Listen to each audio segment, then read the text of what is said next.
when the dog is sleeping, leave it alone. When the kid is behaving acceptably, leave them alone. It's only when they're not, do we interact. And see, we got it backwards.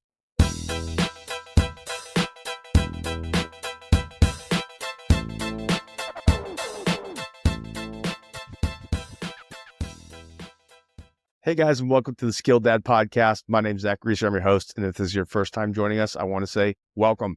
If you're part of the Skilled Dad Society for another episode, I want to say welcome back. This is our podcast. And today we're pulling out some of the big guns. We're getting somebody that's had 45 years experience in clinical child forensic psychology, has written 8 books, several focused on parenting. He's led a number of organizations and boards, especially within the state of Arizona.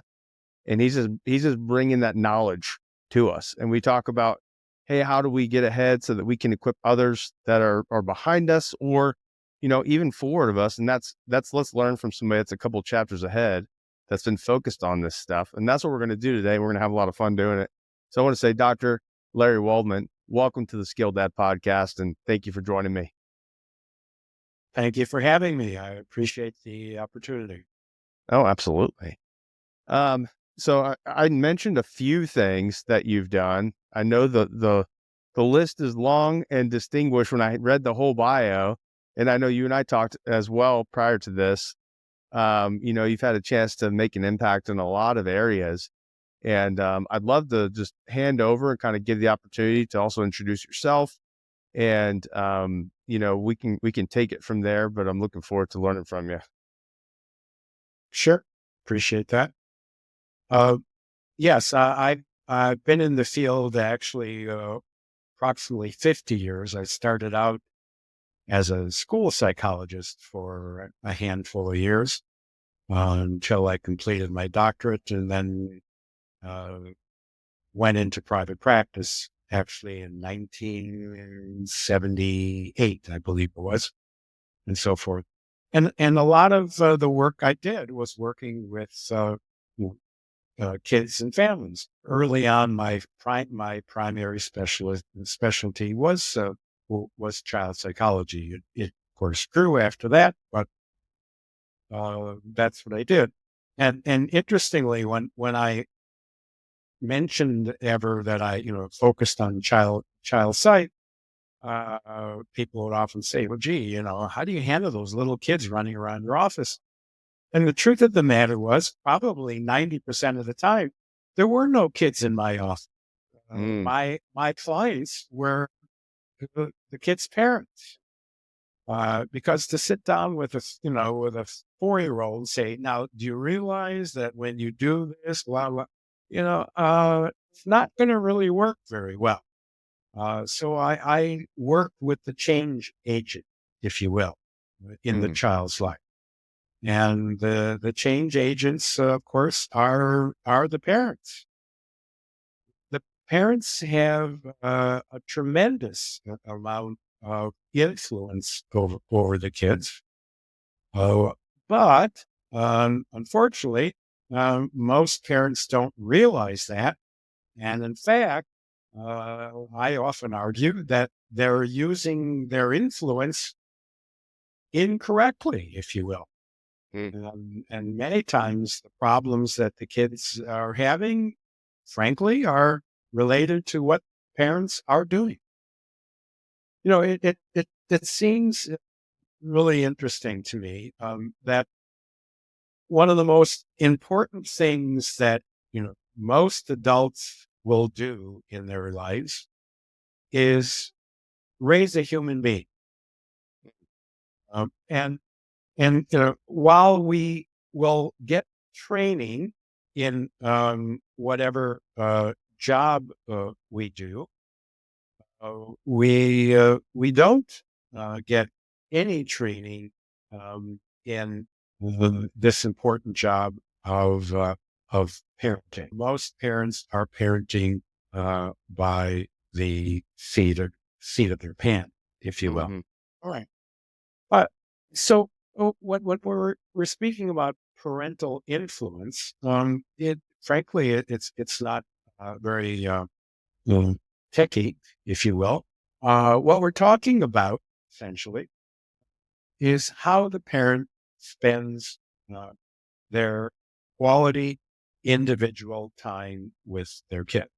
Many studies have shown that this is the primary issue that we need to consider.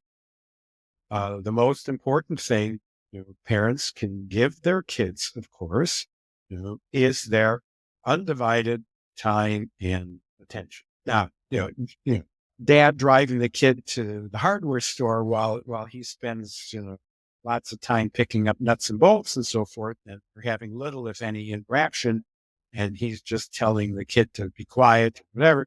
That's not what I call quality time. I mean, when you're focused right on that kid, and you're having an interaction, so on. And what we need to understand, of course, is that kids don't understand that, but what they do understand and what they do want is they want that time and attention. They they crave it. In fact, they need it. You know, children who don't get parental attention can fail to thrive. In fact, that's a well-known syndrome that can occur. Kids who are ignored, if you will, and such.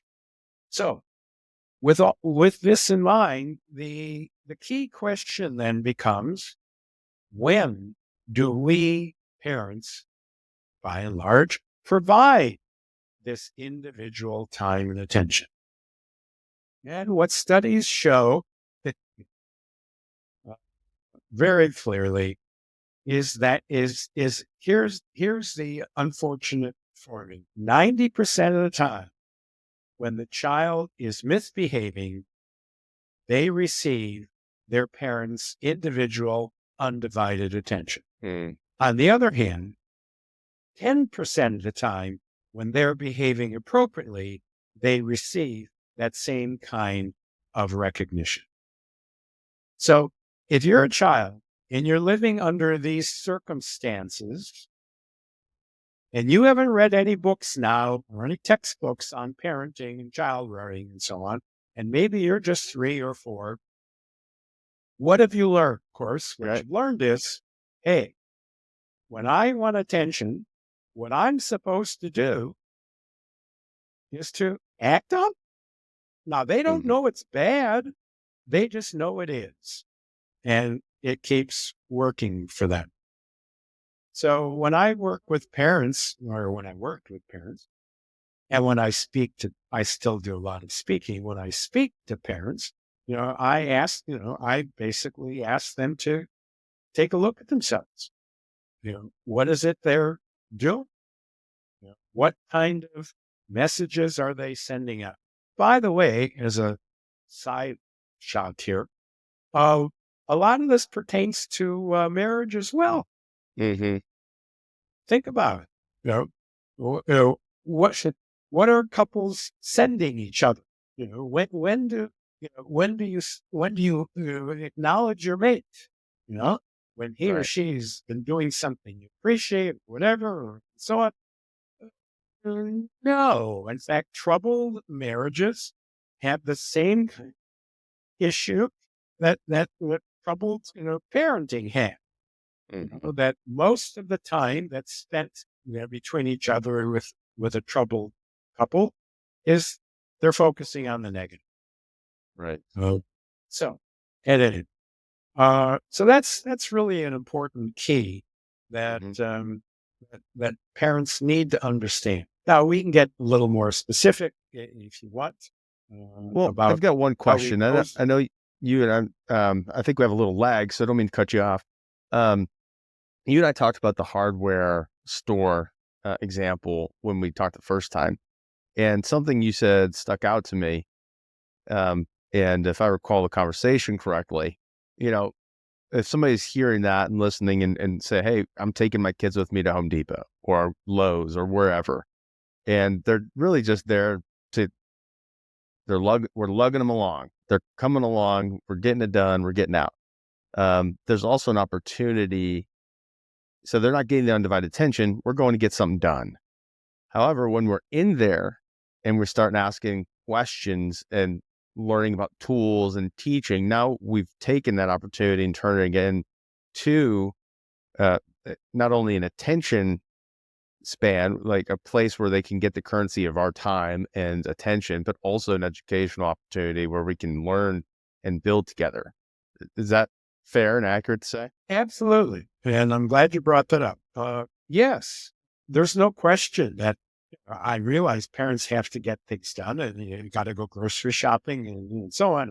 And you can't leave the kid at home and you want to have a sitter or, what the other parent might be at work. Well, but yes, I mean, this quality time can be used.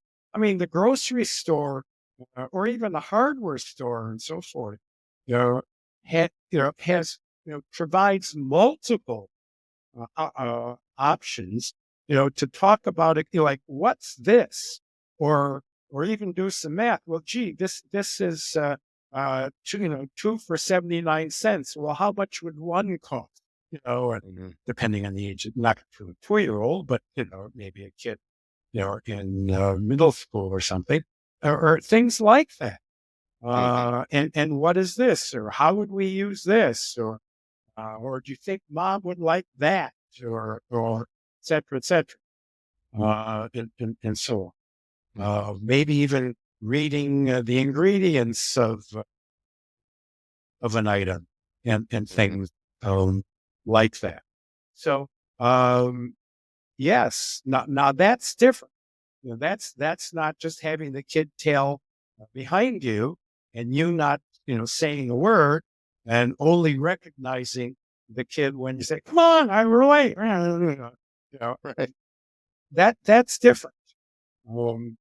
Truth is, my kids kind of like going with dad, to the grocery store because I did do those kinds of things. Well, since you brought that up, when both my two sons, who by the way are now, let's see, the oldest one turns 49 in a week or so, and the other one's 4 years younger.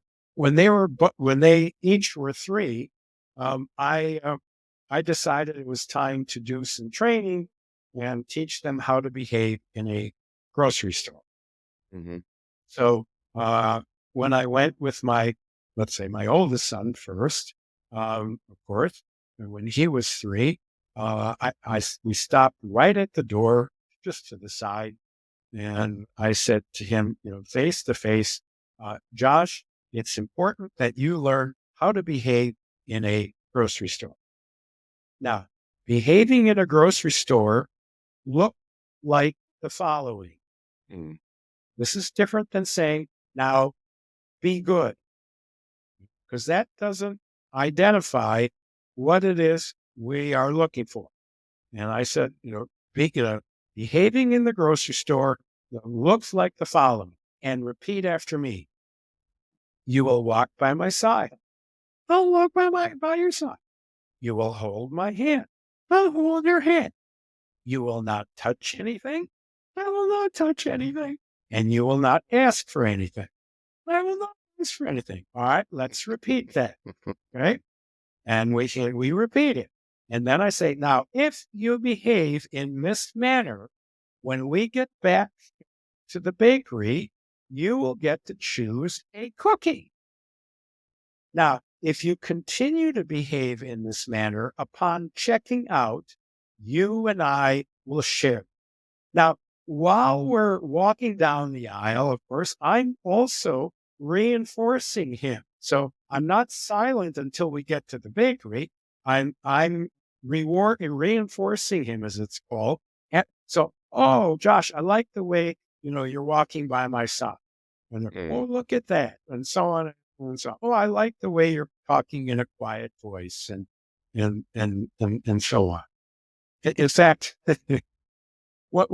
as I was walking in the grocery store with my younger son, this is funny. Um, yeah, we came across a woman, coming at us who had now my younger son, at that point was like 4 or so, maybe 5. I think it was probably 5. So we're walking and this woman's coming toward us and about a 2-year-old is sitting in the cart having a screaming temper tantrum. And the mother was actually having a tantrum herself. She's shaking the cart. Would you stop yelling? And my son looks at me and says, now, this is one of my favorite stories. He says, Daddy, why don't you give that lady one of your cards, one of my business cards? Now, and I looked at him and I said, how do you know what a business card is? And he said, you talked about it. Right. Yeah. So He's watching you. Yeah, he he's watching. understood. Yeah. Well, he understood that this was things that that I did somehow. Obviously, I guess my wife and I were talking about things over dinner one time, and they, you know, uh, um, yeah, they picked up a lot, right? I'm sure you've heard this phrase, about more is caught than taught. Have you heard that before? And not exactly, no, but I So, like it. Yeah, so along the lines of, it's come up a few times in here, but then in individual conversation with friends too, when we start seeing some behaviors or activities, or they reference something out of nowhere. So my oldest is almost 10, and my second is almost 7, and they'll start pulling stuff out, and we're like, where in the world did you pick that up from? But they're always watching and listening and grasping so much more than we realize. So I think that's fantastic. You've got a marketing agent, that you were building up, and uh, and you can tell me maybe this is the wrong side of it, but one of the things I've taught my son, you mentioned the pricing. So when we go grocery shopping, we'll look at the pricing, and he can work on his math. But I've also kind of taught him some marketing tricks. I'm like, so is that really a good deal? Like, you want it, but why do you want it? And then being able to compare and contrast. Mhm. I think I may have gone too far with it though, because some things will come along, whether it's a commercial or something they see in the store, and they're like, Dad, that's a marketing trick right there. You don't want to fall for that. And I'm like, uh-oh, now I'm in trouble. Now I'm in Right. trouble. You had mentioned something I wanted to just touch on, and I think it's a really, I started practicing this after I had another guest on that had introduced me to it. And sometimes it's an aha moment, and it's like, this is always happening. Oh yes, but I didn't look at it from that angle. I didn't see it that light. And you're referencing going through the store with your son, but then reinforcing, and in other terms, calling out the good behaviors as it was happening, rather than, hey, here's something that we don't want. Hey, don't do that. Hey, don't do that. But when they're doing the things that we want them to do, being intentional on praising them, or bringing to the fact that we acknowledge that they're doing the good things. So like at dinner time, my youngest, it's like he'll just start chomping on food without us having to say, hey, eat your food. And I'm like, and Will, you're doing a great job eating. I really like how you've eaten all of this. I like how you're starting on that, and just trying to get that currency of my attention to him. But that's what I'm picking up on what you're saying. Is that right? That's it. And to really boil it down, it's being specific. You know, Mm. telling a child that's good, or way to go, or I'm proud of you, or things like that, are okay, but it's not reinforced. I mean, why do we reinforce kids? What's our basic objective? Is we want the child to repeat that behavior. Mm. Well, if we haven't identified what that behavior is, then how is the kid supposed to repeat it? So to say good job, or way to go, or and so on, I refer to that as a compliment, not a reinforcement. But but if you say, "Oh, mom, look at the way Billy is holding his fork, just the way we taught him," or has put his napkin on his lap, etc. You know, look how grown up he is, and so on. So now, now Billy knows, well, holding a fork the way and putting my napkin down and so on. Those are good things, the things that I get attention for. Mhm. Um, I used to say a lot of parents parent according to the sleeping dog philosophy. And that is, in other words, when the dog is sleeping, leave it alone. When the kid is behaving acceptably, leave him alone. It's only when they're not, do we interact. And see, we got it backwards. In fact, that's what we do in reverse. Okay. We've been talking here, which is, of course, very important, how to reinforce. That is key. If I said this many times, if I had one thing to teach parents is to how to correctly reinforce kids. One, to do it, and to do it specifically. Yeah. And if you've got that down, you're ahead of 90% of parents who are basically, parenting, pretty much, by the seat of their pants. On the fly. On the fly there's parenting. Yeah, that's it. On the fly. Whatever happened yesterday has no relation to today. And if you have more sleep yesterday than you do today, no, no. Obviously, you need to be consistent.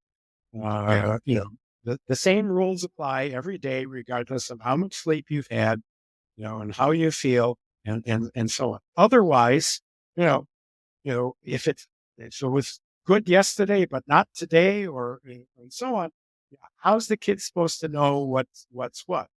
In fact, what will happen is kids who live in chaotic, home situations will actually push the limits to find out what the limits are today. So they're actually making it work.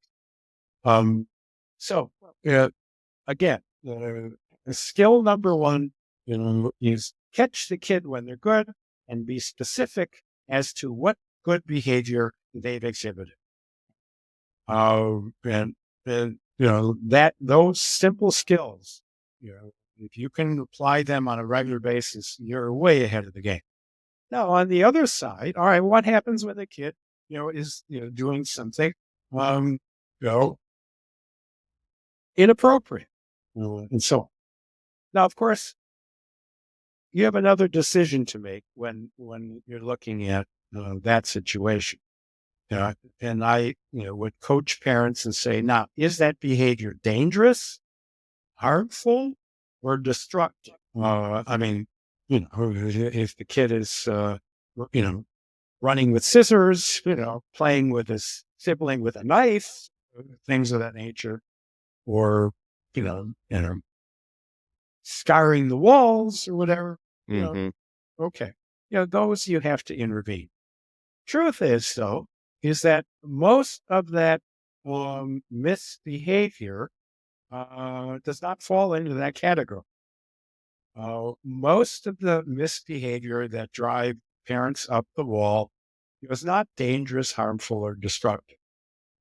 It's like whining, Mm-hmm. procrastination, things, what like that, like arguing with their sibling, and so Mm-hmm. it's those things.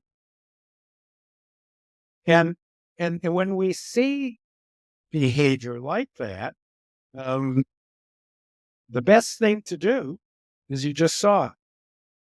Nothing, because what's probably going on is that they've learned previously that this is one of the ways you get this misbehavior. Mm-hmm. To get your attention, get the parental attention.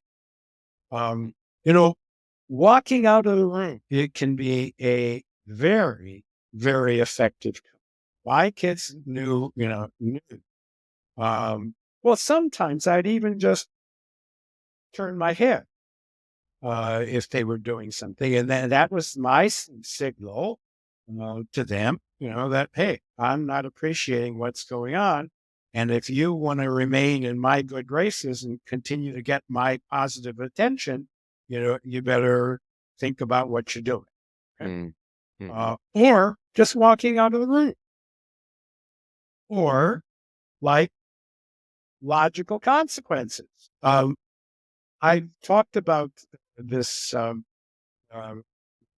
little thing I did with my kids, back when they were 3, and about learning how to behave in the grocery store. And one day at a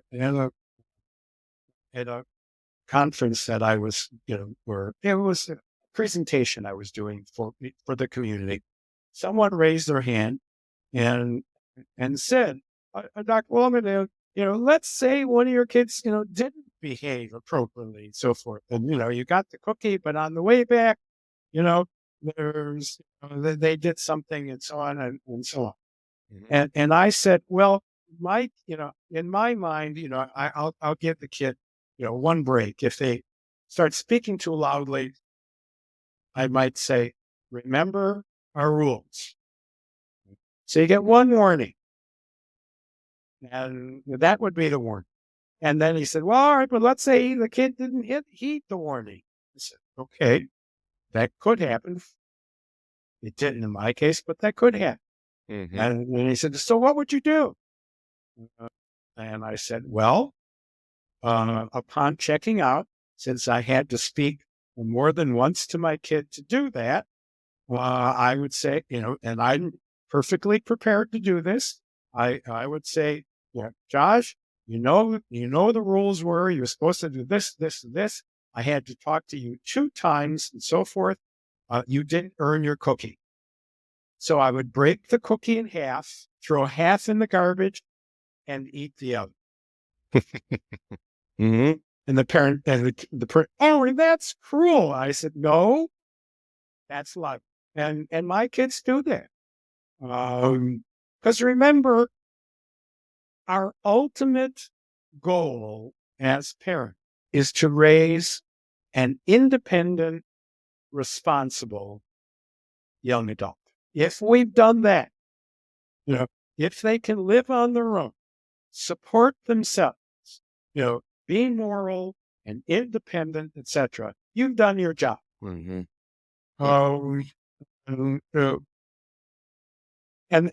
that's my God.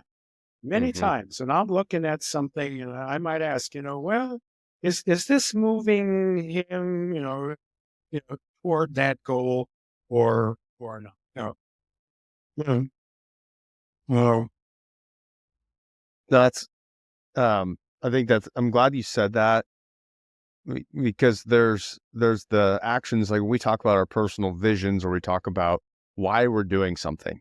It's important to understand why we're doing it and what the end goal is, because then it, to your point, helps us align our actions with that. And if we're doing the things that guide us toward that, we're doing the right thing. If we're doing things that are opposite of that, then clearly we're either not serious about it or we're just forgetting about what direction we're trying to go. But defining kind of what that role is, because I think there can also be an area where, there are buddies. So it's our sons. We're friends, right? And I think that I've heard that, I've seen it, and that's maybe a different philosophy. But ultimately, raising independent, responsible young adults is what our job is. That's where we have to grow the skills to be able to do that. So I'm really glad you said that. And one question, maybe I'm the guy in the audience for you. We've talked a lot about the young kiddos that we've got going through the store. And in my mind, I look at my own and I've got 3, 7, almost 10. Now, what if someone's listening to this where maybe this hasn't been the direction they've gone and some of the things that they've experienced have not been ideal and what they wanted, but they want to put some of those in practice for somebody that is now in like the 11, 12, 13 zone. I mean, at what point do the tactics and skill sets need to shift as they get older? Is there a change in skills and tactics when they get into the teens? Certainly, I would imagine, as but the kid, that's why you're here. well, Obviously, yes. In most cases, the theory holds, but you have to change it, of Hmm. course. Using a cookie as a reinforcer for a 14-year-old, come on. Probably not. And so, but maybe the opportunity to go out with his friend or something along those lines, that might be something that the kid would strive for. And so, um, also, there's, I talked about logical consequences. You know, as the kid ages, or boy or girl for that matter, again, logical consequences become, more and more, important. Um, whereas, you know, for instance, kid, doesn't want to do his home, and so, Hmm. uh, refuses to do his homework. And, what do parents do? We yell and scream and darn near nail him or her to the seat and so on. When we had a case or something like that, and my kids weren't perfect, believe me, uh, but better than most. But they and now that they're older, they like to talk about sometimes the things they got away with, and that's okay, and so on. Um, you know, I remember my younger one, said, "Well, I'm not doing this that's way."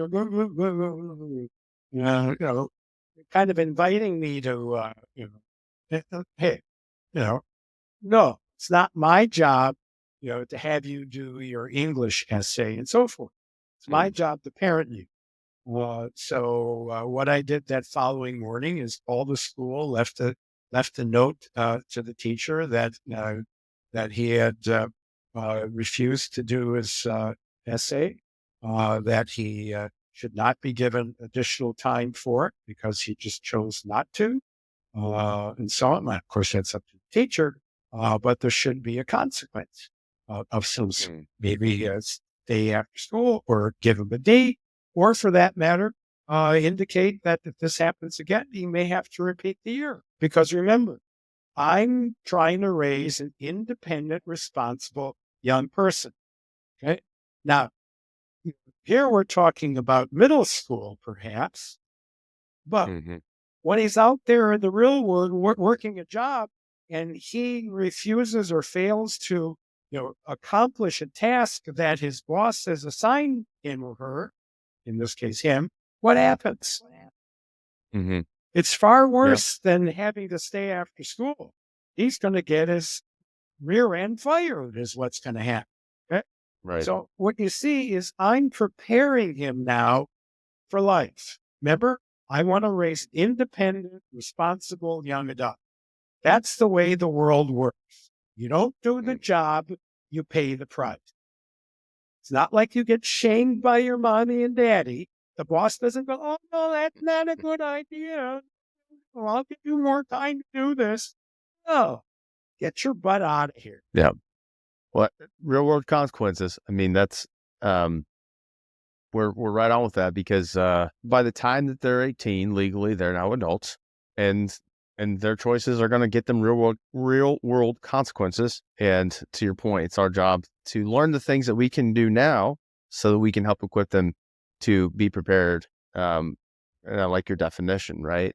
Independent, responsible young adults, because that's young adults then become adults and now are leading the world in the direction it's going to go. So it's important. We've got a job and it's hard at times and it's a lot of fun at times. And um, I appreciate you even just I know that's just a toe in the water of some of the different behavioral psychology things that you can go into. But I want to ask you one last question regarding, outside of all of your both professional side of being involved in this and working with other parents, you yourself now have been promoted to grandpa.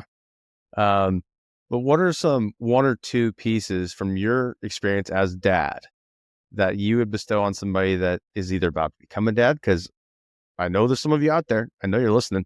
Some that have younger kids, but just something that you've learned that you could essentially equip us with that we could take away as we, fulfill this role. Okay, sure. And I'm glad you brought that up because this brings up something else as well. Uh, First and foremost is be a model. Your kids will emulate you. Mm. How you treat your partner, and so on, how you treat other people when you're out with your kids, and so on. How you manage your own mood, and so on. Uh, to a large degree, is implicitly but strongly, teaching your own kid. And, Mm. uh, so that's without a doubt number one. Um, uh, Parents want their kids to study and get good grades, but do the kids ever see the parent read a book? Hmm. Aren't we Touche. talking out of two sides of our mouth here? Right. And so on. So, I mean, my wife has a master's degree. Of course, I have a doctorate. So, my kids had a tough road to hoe. They understood, that education was valuable. And as it turns out now, one of my kids has a law degree and an MBA, and the other one, has a master's in counseling. Um, so, uh, we valued education, but they modeled it. They saw me working hard, Mhm. and being academic. And then finally, that piece on reinforcement. Um, Catch your kid when she is good. Pay more attention to what is good than what is bad. If you can do that, like I said, you're much further down the road than Sound advice. It's easy to nod my head and say yes. It's easier to do that than it is to remember every time I'm around them to actually execute well. And so that's the part where we get to do the self-evaluation of where we are. And you know, I find it helpful to ask my wife, as much as it's hard to do that sometimes, say, I think I'm doing pretty stellar here. And then she'll be like, yeah, here's a couple of things that you can do. But I ask for that. And she does the same with me. That way it's not kind of this front load, like you're doing this and this wrong. It's like, hey, what can I do better on? Which that can be a tough conversation, but also fruitful because it creates good dialogue in a non-transactional, get stuff done around the house kind of way. So glad you brought that up. yeah, the one advantage I guess that we parents have in most cases, not all, is that we can tag team the kid, so that mom and dad can strategize. Mhm. Uh, Quick side note to that, I mean, I remember once when my younger son went, my wife reported that my younger son went to her and and tried to get her to go against something that I had said. And so we strategized about that. We made sure that we weren't going to allow our kids, to play one off against the other. So a couple days later, in fact, same son comes up to me and says, "Dad, Mom said I can't watch TV for the rest of the day because I did so and so. I think that's excessive. I want you to go to Mom and change that." And I looked at him. I said, "Son, I do not appreciate you trying to get me to go against your mom. Therefore, the consequence for that is not only will you not watch TV today, you won't watch it tomorrow either." Double down. And get and guess what? We didn't see any more of that behavior. Hmm. So the logical consequence of trying to separate us, didn't work. Hmm. Yeah, they should know that we're a team. Uh, that's a great call. Um, Well, again, there's so many things that we could jump into, but I just really appreciate you taking your time to share some of your experience, what you've learned, what you've done, what you've seen work well to help all those that are listening, you know, leave with something tactical and practical to actually be aware of, but then also to start implementing, because I think it's incredibly valuable information to have. Now it's up to us to actually take some action on it. So, Dr. Waldman, thank you so much. I appreciate you being on here and for all that you've done. And I know you are semi-retired now, but But I got a may I, feeling. may I leave my some contact information? Yeah, that was my next question. Where can people find you if they want to learn more about what you're doing and what you've done, and where can they find you? Well, first off, as you mentioned, you talked about the books. Here's the first book I wrote on the topic here. Who's raising Who's whom? raised Who's raising whom? Yep, right. Nice. The follow-up book to that regarding parenting is this one, was Coping with Your Adolescent. I often say if you haven't read the first one, you're certainly going to need the second. And this book was done more recently. In fact, just a couple of years it came out. Love your child more than you hate your ex. What every divorced parent needs to know, and Mm, this one handy as well. Um, my website is topphoenixpsychologist.com. You can find my books there. You can also find them on Amazon, of course, as well. Plus, I have probably 4 dozen articles I've done over the years, most of which have been published in various media and such. I can also be contacted at my email, which is LFW. Those are my initials at LarryWaldmanPhD.com. I do speak to professional associations and to the community as well, mhm. and I'm all open to doing that. Again, I do appreciate this opportunity. It was a great avenue. I like what you said. If you didn't read this first book, you're probably going to need to read the second because you're Right, catching up. You're right. catching up, and and If you yeah. haven't So raised them, you haven't raised them well as a child, you're going to certainly need some help with a routine. it's never too late to jump in. So if you're hearing it and you feel like you're in that bucket, it's never too late to jump in. And if you got a professional group, I know you've worked with businesses and talked to a whole swath of industries. We talk about behavioral psychology in this episode as referenced in the context of being parents with younger kids, teens, so on and so forth. But to what you said earlier, in marriage, it applies. We didn't say this, but I'm going to say it. In work, it applies too. And if we're leading teams, if we're working with people, the common denominator is Absolutely. we're all people. We just probably apply it a little bit different. But yeah, Dr. Yeah, Altman, thank you so much. It was wonderful having you, and I look forward to staying in touch. And hopefully some people can reach out if they're looking for some additional info. be fine. Thank you. Thank you. Well, guys, if you made this far in the podcast, I know you've taken something away. I'm always over here taking notes.